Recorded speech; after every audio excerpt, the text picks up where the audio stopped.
নমস্কার, আমি ঋতু চলে এসেছি আবারও এক নতুন স্বাদের রেসিপি নিয়ে। আজ আমি বানাবো মিক্স স্যালাড।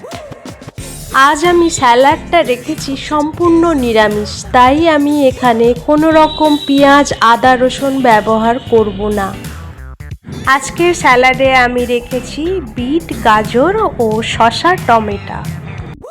এছাড়াও ফ্রুটসের মধ্য থেকে রেখেছি সামান্য আঙুর, কুল ও একটা আমলকি। সঙ্গে নিয়েছি অঙ্কুরিত ছোলা ও মুগ। মনে রাখতে হবে এই ছোলা আর মুগ ডালকে অঙ্কুর বার করার জন্য দুদিন আগে থেকে ভিজিয়ে দিতে হয়। একদিন ভিজানো হয়ে গেলে জল ছেঁকে রাখলেই পরের দিন এমনি অঙ্কুর বেরিয়ে যায়।